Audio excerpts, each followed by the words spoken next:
Hi friends, welcome to Freetrader. இந்த வீடியோவில் Nifty and Banknifty analysis and support and resistance levels தான் பார்க்க போகிறோம். அதுக்கு முன்னாடி நீங்கள் நம்ம சேனல் சப்ஸ்கிரைப் பண்ணலன்னா சப்ஸ்கிரைப் பண்ணி வச்சுக்கோங்க, பெல் ஐக்கான் கிளிக் பண்ணி வச்சுக்கோங்க.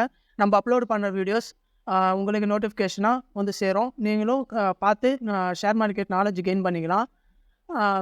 நான் வந்து Nifty and Banknifty analysis and option strategy நான் சேனலில் போஸ்ட் பண்ணியிருந்தேன். இந்த வீடியோ பார்க்கறதுக்கு முன்னாடி அந்த வீடியோ பார்த்துட்டு இந்த வீடியோ பார்த்தீங்கன்னா உங்களுக்கு நாலேஜ் கிடைக்கும். ஸோ இப்போ பார்த்தீங்கன்னா Nifty 50யோட 15 minutes டைம் ஃப்ரேம் தான் பார்க்குறீங்க. அதோட சப்போர்ட் அண்ட் ரெசிஸ்டன்ஸ் லெவல்ஸ் நான் மார்க் பண்ணியிருக்கேன். நிஃப்டி போனால் ஃப்ரைடே எண்டிங்க்கு 19,674 எண்ட் ஆகிருக்கு. அது வந்து ஒரு சப்போர்ட் லெவலாக ஆக்ட் பண்ணியிருக்கு 19,674. நான் வந்து அந்த ஸ்ட்ராட்டஜி வீடியோவில் என்ன சொல்லியிருந்தேன் அப்படின்னா, எங்கெல்லாம் வந்து மார்க்கெட் வந்து ரிவர்சல் கொடுத்துருக்கோ, எந்த பாயிண்டில் வந்து ரிவர்சல் கொடுத்துருக்கோ, ஹையர் த டச்சஸ் எங்கே இருக்கோ அதுதான் ஒரு சப்போர்ட் ஆர் ரெசிஸ்டன்ஸ் லெவல்ஸாக நம்ம மார்க் பண்ணிக்கணும். இப்போ பார்த்தீங்கன்னா நான் அதை தான் பண்ணியிருக்கேன். இங்கே 19,674 வந்து மார்க்கெட் எண்டாக இருக்குது. அதுக்கு முன்னாடி ஃப்ரைடே பார்த்தீங்கன்னா ஒரு 10 o'clock 19,650 வந்து சேம் லெவலுக்கு வந்து மார்க்கெட் அப்சைட் மூவ் ஆகிருக்கு.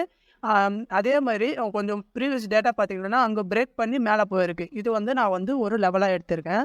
டாப் சைடு பார்த்தீங்க ஒரு ரெசிஸ்டன்ஸு, அங்கேருந்து ரெசிஸ்டன்ஸு வந்து 19,793 ஒரு லெவல் இருக்குது. அங்கேயும் வந்து நிறைய டச்சஸ் வந்து நம்மளுக்கு ரிவர்சல் கொடுத்துருக்கு. மார்னிங்கே ப்ரீ மார்க்கெட்டில் வந்து ஃப்ளாட்டாக ஓப்பன் ஆகி ஒரு அப்சைடு கொடுத்து அந்த லெவல் கரெக்டாக 19,793 லெவலுக்கு டச் ஆகி ஒரு ரிவர்சல் கொடுத்து 19,670 லெவலுக்கு வந்து அப்சைடு கொடுத்து மறுபடியும் என்ன பண்ணியிருக்கு அப்படின்னா 19,793 டவுன்ஃபாலாக இருக்குது. ஏன்னா மார்க்கெட் வந்து இப்போது ஃபாலிங்கில் இருக்குது. நிஃப்டி அண்ட் பேங்க் நிஃப்டி ஃபாலிங்கில் இருக்குது. ஸோ நம்ம டுமாரோவும் நம்ம லெவலில் வந்து கீழே டவுன் சைடு ஆகிறப்போ நம்ம ஃபோக்கஸ் பண்ணோம்னா நம்மளுக்கு ப்ராஃபிட் நல்லாவே கிடைக்கிறதுக்கு சான்ஸ் இருக்குது. ஸோ நெக்ஸ்ட் லெவல் வந்து 19,793. சப்போஸ் அந்த லெவலையும் வந்து பிரேக் பண்ணி அப்சைடு மூமெண்ட்டு இந்த மாதிரி ஒரு கேண்டில் இந்த லெவலை பிரேக் பண்ணிச்சு அப்படின்னா நெக்ஸ்ட் லெவல் வந்து 19,883. நீங்கள் பார்த்தீங்கன்னா இங்கேயும் வந்து ஒரு ரெசிஸ்டன்ஸ் லெவல் இருக்குது. சப்போஸ் இந்த 19,793 லெவல் பிரேக் பண்ணி அப்சைடு மூமெண்ட் ஆச்சுன்னா 19,883 நெக்ஸ்ட் டார்கெட்டு நம்ம புக் பண்ணிக்கலாம். சப்போஸ் இந்த 19,674 லெவல் ப்ரீ மார்க்கெட்டில் பிரேக் ஆகி உங்களுக்கு ஒரு கன்ஃபர்மேஷன் நான் வந்து அந்த ஸ்ட்ராட்டஜி வீடியோவில் சொன்ன மாதிரி எதனா ஒரு கன்ஃபர்மேஷன் வந்துச்சு அப்படின்னா நெக்ஸ்ட் லெவல் 19,584. ஸோ இந்த லெவல்ஸ் நீங்கள் நோட் பண்ணிக்கோங்க. உங்களுக்கு வந்து மண்டே மார்க்கெட்டுக்கு யூஸ்ஃபுல்லாக இருக்கும். இதுதான் Nifty 50யோட லெவல்ஸ். இப்போது பேங்க் நிஃப்டி லெவல்ஸ் பார்ப்போம். பேங்க் நிஃப்டி சேம் தான். அதே 15 minutes டைம் ஃப்ரேமில் தான் நம்ம வந்து மார்க்கெட் வந்து analysis and resistance support levels வந்து மார்க் பண்ணணும்.